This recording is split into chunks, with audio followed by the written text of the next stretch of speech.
Now let us take a few more questions, MCQ questions in software engineering. And the first topic is application architectures.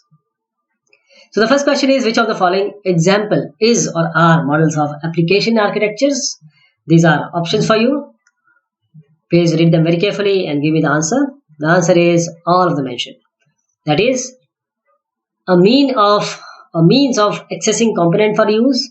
This is the example of models of architectures, application architecture, a design checklist, a vocabulary for taking about types or talking about the types of application. These are all in application architecture. So application architectures encapsulate the principal characteristics of a class of a system. ERP stands for Enterprise Resource Package or Planning. The answer is it is Enterprise Resource Planning. Next is, which of the following type describes application architectures? These are four options for you, and one more, all of them mentioned. Which of the following types describe application architectures? The answer is all of them. Transaction processing applications, language processing application systems, client management systems, transaction processing applications, and language processing systems all are the type of these what we call as application architectures. So transaction processing applications are database centered application that process user requests from information and update the information in a database. While the language processing systems are systems in which your user's intentions are expressed in a formal language. Next question is, all the operation in a transaction need to be completed before the database changes are made permanent or any other? The answer is available to the user, not permanent. Okay, so available to the user, this ensures that the failure of operations within the transaction does not lead to the inconsistency in the database. Next, systems that involve interaction with shared database can be considered as systems that involve interaction with the shared database. These are options for you. The answer is transaction based. Okay, so these type of systems with shared database are also referred to as transaction based information systems. Next is, what translates a natural or artificial language into another representation of that language, and for programming languages also executing the resulting code. What translates? These are options for you. The answer is language processing system. So in software engineering, compiler translates the artificial programming language into the machine code. That is the high level language into the machine code. The next is, properties of a system such as performance and security are independent of the architecture used. Is it true or false? Performance and security. This is false. Performance, security, availability, they are influenced by the architecture used. So the answer would be false. Which of the following is or are commonly used architectural pattern? These are options for you. Commonly used architectural pattern. The answer is all of the above.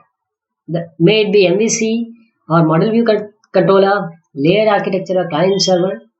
So all of these are commonly used architectural patterns. Commonly used architectural pattern, they include the MVC, the layer architecture repository, the client server, the pipe, and filter. Next is, a language processing system may translate the XML data description into. These are options for you. How and what XML data description may be converted to? The answer is machine code and an alternative XML representation. So a language processing system may translate an XML data description into machine code and alternative XML representation. Such is the property and function of language processing system. Next question is, transaction processing system may be organized as a dash architecture with a system component responsible for input processing and output. These are options for you. The answer is pipe and filter. So transaction processing system may be organized as a pipe and filter architecture with system components which are responsible for input processing and output. Now the next topic is architectural patterns. The first is, which of these following sensor is used as a part of burglar alarm system for commercial buildings? These are options for you. The answer is all, because it may be movement detector, it may be door sensor, it may also be window sensor. So A burglar alarm system for commercial building. It includes movement detectors in individual rooms, door sensors that detect corridor doors opening, and window sensor on ground floor windows that can detect when a window has been opened. Next is which of the following is not real-time architectural pattern that are commonly used? Not a real time. The answer is this one, asynchronous. Observe and react, environmental control and process pipeline, they are real-time architectural patterns that are commonly used. So these patterns can be combined and you will often see more than one of them in a single system. A monitoring system examines its environment through monitoring system. Through what? Through which of these? The answer is set of sensors. So if some exception event or sensor state is detected by the system, the monitoring system takes some action. So often this involves raising an alarm to draw an operator's attention to the event. Next is which of the following is applicable on software radio? Which of the following is applicable on software radio? These are options for you. The answer is process pipeline. A software radio accepts incoming packets of digital data representing the radio transmission and transforms these into a sound signal that the people can listen to. Next is an example of system that may use a process pipeline is a high speed. What high speed? These are options for you. An example of a system that may use a process pipeline is a high speed B data acquisition system. So data acquisition system collect data from sensors for subsequent processing and analysis. Next is monitoring systems are an important class of embedded real-time systems. Monitoring systems are an important class of embedded real-time system. This is true. Monitoring systems examines its environment through a set of sensors, usually display the state of the environment in some way. Next question is which of the following is an example of a controller for a car braking system? Which of the following is an example of a controller for a car braking system? These are options for you. The answer is D, which means answer D is, I'll tell you what answer D is. So it is an anti-skid braking system. So we have four options: observe and react, process pipeline, environmental control, and anti-skid braking system. If this question is asked to you, then the answer would be anti-skid braking system in a car monitors the car wheel and brake system. Next is ETL. ETL stands for, the answer is data extraction, transformation, and loading. Data extraction, transformation, and loading. Next is control systems may make use of environmental control pattern, which in general control pattern that includes Z processes. These are four options for you. Control system may make use of environmental control pattern, which is a general control pattern that includes these processes. What are these? Both sensor and actuator. So such patterns are quite common in environmental control systems. Next is that dash can be associated with a separate processor or core so that the processing steps can be carried out in parallel. What can be associated with separate processors or core? The answer is process pipeline. So the process pipeline pattern makes this rapid processing possible by breaking down the required data processing into a sequence of separate transformation, with each transformation carried out by an independent processes. Next is aspect-oriented software engineering. Aspect-oriented software engineering. Which of the following diagrams can help spot point cuts? Point cuts. Class diagram, object diagram, sequence diagram, ER diagram. Spot point cuts. The answer is object diagram. See, in aspect-oriented software engineering, the sequence diagram can help spot where pin cuts need to be set. So we'll just change the answer now. The answer would be C. Okay, we're changing the answer. It is not object diagram, but it is sequence diagram. So the following diagrams that can help to spot point cuts are your sequence diagram. Next is which of the following is represented as an aspect that requests a login name and a password?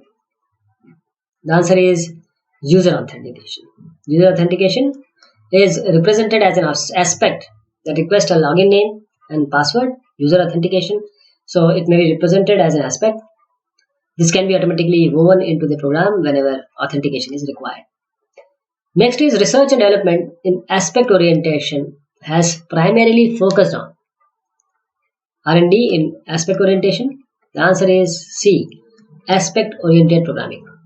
So aspect-oriented programming languages such as Aspect-J have been developed that extend object-oriented programming to include the aspects also. Next is, which of the following is a key principle of software design and implementation? These are four options for you. Key principle of software design and implementation. The answer is separation of concerns. Separation of concern. So the separation of concern is a key principle of software design and implementation. It means that you should organize your software so that each element in the program, like class, method, or procedure, does one thing and only one thing. Which of the following is not a type of stakeholder concern? Not a type of a stakeholder concern. So these are four options for you. Not a type of stakeholder concern. The answer is functional concern. Actually, see, the core concern of system are those functional concerns that relate to its primary purpose. Okay, so quality of service concern, policy concern, non-functional concern. So these are the concern of the user, but the stakeholder has all these. Apart from this, all it has. Which of the following concerns best suit the following statement? Internet banking system includes new customer requirements, account requirements, customer management requirements, security requirements, recovery requirements. What are these? There are four options for you. Which of the following concern best suits the following statement? The answer is cross-cutting concern, because the cross-cutting concern, which is based on the example of an internet banking system, so this system has requirements relating to the new customers, such as credit checking and address verification. Next is, which of the following is core concern in medical record management system? So which of the following is a core concern in medical record management system? The answer is maintaining records of patient. Core concern. Okay. Next is, an event is an executing program where the advice associated with an aspect may be as executed is known as. These are options for you. The answer is join point. So join point is an executive program where the advice associated with an aspect may be executed is join point. The incorporation of advice code at the specified join points by an aspect weaver is called as what? It's called as weaving. Next question is, which of the following is needed by the maintenance staff? Which of the following is needed by the maintenance staff? The answer is a specific type of equipment, maintenance record for each and every equipment, check-in and check-out equipment of maintenance. So all of these. All the options are essential for effective maintenance. Next is, an aspect is only static. Is it true or false? Actually, we'll see this as B. An aspect is a class-like structure to encapsulate cross-cut concern that can be static or dynamic, but we'll take it as the dynamic. If only this question is asked. If none is also there, none will be. None we are going to take, because they are static also, they are dynamic also. Formal methods of software engineering. Formal methods of software engineering. So the first question here is, which of the following option is not provided by formal methods? These are options for you, not provided by the formal method. The answer is both providing frameworks and verifying systems. So a method is formal if it has sound mathematical basis, typically given by some formal specification language. Next, dash are standard statements that can be interpreted in a number of ways. Is it ambiguities or some other thing? Or contradictions? See, as the name indicates, these statements may be interpreted differently as per user. So, the contradictions is the good word, but the ambiguities can also be taken. So, we'll take the first one, contradictions. What defines the circumstances in which a particular operation is valid? What defines? These are the options for you. Circumstances in which a particular operation is valid, the answer is none of the mentioned, because all these three, the precondition defines the circumstances in which a particular operation is valid, so it is not given here. So precondition defines the circumstances in which a particular operation is valid. Next is, which of the following is a way of making a statement about the elements of a set that is true for every member of the set? The answer is universal quantification. Which of the following occurs often due to bulkiness of a system specification document? Now we have a question because already quotation has been taken, so we'll go with the vagueness. So achieving a high level of precision consistently is an almost impossible task, right? So vagueness is the result or the consequence due to the bulkiness of system specification document. Next is the dash of a formal specification language is often based on a syntax that is derived from standard set theory notation and predicate calculus. The dash of a formal specification language. What is the answer? The answer is syntactic domain. The syntactic domain of a formal specification language is often based on syntax that is derived from standard set theory notation and predicate calculus. The next question is which of the following provides concise, unambiguous, and consistent method of documenting system requirements? The answer is formal methods. Because the formal methods, it will provide you a concise, unambiguous, consistent method for documenting system requirements.